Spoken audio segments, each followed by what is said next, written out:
మహింపరచాలని తన జీవితాన్ని యేసయ్య ఏ రీతిగా మరి మార్చి మహిమగల పాత్రగా దేవుడు ఎలా నిలబెట్టారో ఈ రాత్రి సాక్ష్యం ద్వారా ప్రభు ఆయన నామానికి మహిమ తెచ్చుకోబోతున్నారు. ఈ సమయంలో సాక్ష్యాన్ని పంచుకోవాల్సిందిగా ఈ సమయాన్ని సహోదరులు జయసేవలరావు గారికి ఈ సమయాన్ని అప్పగిస్తున్నాను. దేవుడు వాడుకొనును గాక. ఆమేన్. Praise the lord.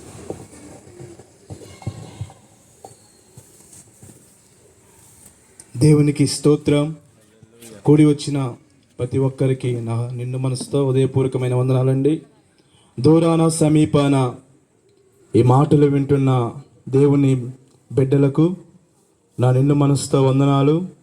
నన్ను ఆహ్వానించిన దైవ సేవకులకు, డానియల్ అన్న కుటుంబానికి, డానియల్ అన్నకు నిండు మనసుతో వందనాలు. దైవ సేవకులకు నా హృదయపూర్వకమైన వందనాలు. వాళ్ళ కుటుంబానికి నిండు మనసుతో వందనాలండి. చిన్న ప్రార్థన చేసుకొని నా జీవితంలో జరిగిన సంఘటనలు ప్రభు ఎలా మార్చాడు నా జీవితాన్ని నేను మీతో పంచుకుంటాను.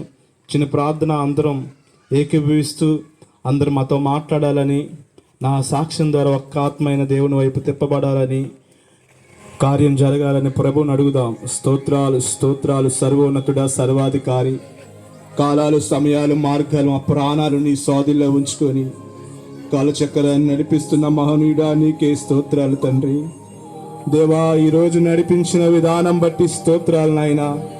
దేవా, నీకే వేలాది కోట్లాది వందనాలు తండ్రి. నీ దీన సేవకుని దేవా వాడుకుంటున్నందుకు స్తోత్రాలు నాయనా. అయ్యా, నీకే వేలాది కోట్లాది వందనాలు తండ్రి. దేవా, ఈ కోటస్లో ఉన్న ప్రతి బిడ్డ నశించిపోకుండా, అయ్యా నరకానికి పోకుండా తండ్రి సువార్త కూడికలు చెబుచుండగా దేవ ఒక్క మనిషైనా నీ వైపు తిప్పబట్టడానికి కృప చూపించండి నాయనా. దేవా, నీకే స్తోత్రాలు. మా జీవితాలు మార్చావు నాయనా, మా బతుకులు మార్చావు నాయనా. దేనికి పనికిరాని జీవితాలు, దేనికి పనికిరాని స్థితిలో ఉన్నప్పుడు, అయా దొంగగా జీవిస్తున్నప్పుడు, నీచమైన జీవితాలు జీవించుతున్నప్పుడు మాతో అయా మా హృదయానికి వచ్చి మా హృదయంలో నివసించే దేవా, అయా మా హృదయంలో నివసించావయ్యా. నీకే స్తోత్రాలు, నీకే వందనాలు తండ్రి. అయా, ఇక్కడ ప్రతి బిడ్డని దీవించండి. అయా, ఇక్కడ వచ్చిన ప్రతి బిడ్డ అయా ఎటువంటి మాటల ద్వారా మారాలో మీరే సహాయం దయచేయండి నాయన. నాకు తోడుగా ఉండి నడిపించండి తండ్రి. దేవా, నన్ను వెనక్కు నెట్టి మీరే ఉండి మాట్లాడి మీకే మహిమ, మీకే ఘనత ప్రభావములు చెల్లిస్తూ అయా మీ నామే మహిమ చెందునుగాక. మీకే ఘనత, మీకే ప్రభావం చెల్లిస్తూ యేసుక్రీస్తు నామములో అడిగి వేడుకుంటున్నాం తండ్రి. ఆమేన్, ఆమేన్. దేవునికి స్తోత్రం. కూడి వచ్చిన ప్రతి ఒక్కరికి మరొకసారి వందనాలండి. మాది చిలకలూరిపేట పక్కన గణపవరం అండి. ఫస్ట్ గణపవరం, తర్వాత చిలకలూరిపేట వచ్చింది.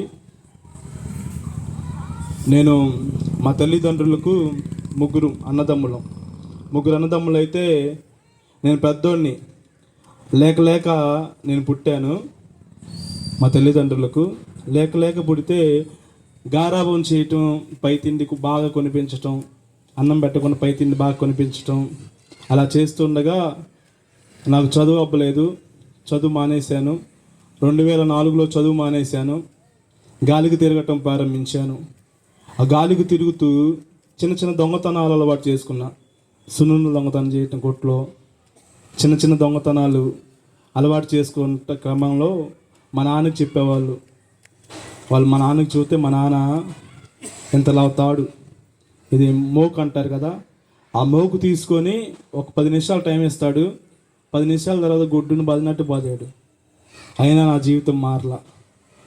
చదువు ఎక్కొట్టి చదువు మానేసి ఇంకా ఒక కొట్లో సిగరెట్ పెట్టెలు దొంగతనం చేశా. సిగరెట్ పెట్టెలు దొంగతనం చేస్తే వాడు చూసి సొక్కా ఇప్పదీసి పంపించాడు. ఇలా ఇంకా భయంకరంగా చదువు మానేసుకొని ఆటోలు అమ్ముడుపడి వాళ్ళు ఏం చూస్తే అది సెల్ ఫోన్ తీయమంటే ఒక సెల్ ఫోన్ తీసి, చేయని తప్పుకి ఎక్కడో సెల్ ఫోన్ తీస్తే కాలనీలో మా గణపవరం వీధిలో ఒక 4-5 ఫోన్లు పోయినాయండి. ఫోన్లు పోతే నా మీదకి వచ్చినాయి. నా మీదకి వస్తే నన్ను పోలీస్ స్టేషన్ తీసుకెళ్ళి అడిగితే నేను తీయలేదండి, పలానోళ్ళు తీశారు అని చెప్పాను. వాళ్ళని కొట్టారు. అయినా నా బతుకు మారలా, నా స్థితి మారలా. నేను ఇంకా నా బతుకు మారకుండా, స్థితి మారకుండా దొంగతనాలు చేస్తూనే ఉన్నాను. దొంగతనం చేసి 2 సార్లు పోలీస్ స్టేషన్, చెయ్యిని తప్పుకు 2 సార్లు స్టేషన్కి వెళ్ళాను. ఎవరు వచ్చారంటే మా నాన్న వచ్చాడు. బంధువులు రాలా, స్నేహితులు రాలా, రక్త సంబంధికులు రాలా, తల్లిదండ్రులే వస్తారు మనకి. మా నాన్న వచ్చి విడిపించాడు. మా నాన్న వచ్చి విడిపించినాక ఇంకా భయంకరంగా పొద్దున్నే 6ంటికి వెళ్తే సాయంత్రం 12, 1 అయ్యేది. వాళ్ళకి కొంతమందికి ముందు అందించేవాడిని. బెంది షాప్ కాడికి వెళ్ళి ముందు వేసుకొచ్చేవాడిని. వాళ్ళ ఎంగిలి గ్లాసులో వాళ్ళు తాగింది వదిలిపెట్టింది తాగేవాడిని. అలా జీవించేవాడిని. నా జీవితం ఇంకా మారలా. ప్రతి ఒక్కరు చేదరిస్తున్నారు, ప్రతి ఒక్కరు సూటిపోటి మాటలతో అవమానపరుస్తున్నారు. ఆదరించే వాళ్ళు లేరు. గాలికి తిరుగుతున్నా. ఎన్నోసార్లు చనిపోవాలనుకున్నాను. అయినా దేవుడు ఎందుబట్ల ఆపాడో కానీ తెలియదు, కానీ దేవుడు సహాయం చేసుకుంటూ వచ్చాడు. ఎన్నోసార్లు కరెంటు తీగలు పట్టుకొని చనిపోవాలనుకున్నానండి.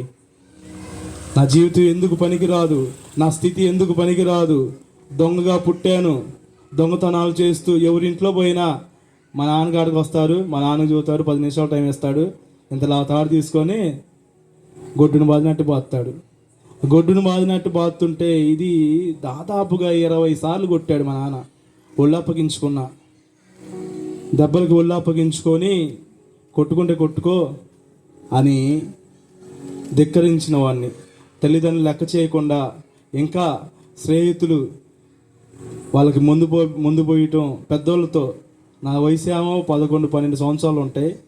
వాళ్ళతో 26 సంవత్సరాలు, 30 సంవత్సరాలు, 40 సంవత్సరాలతో స్నేహం. సెల్ ఫోన్ దొరికితే దృశ్యమైన కార్యాలు చూడటం. నా జీవితం చిన్న వయసులోనే పాడు చేసుకున్నానండి.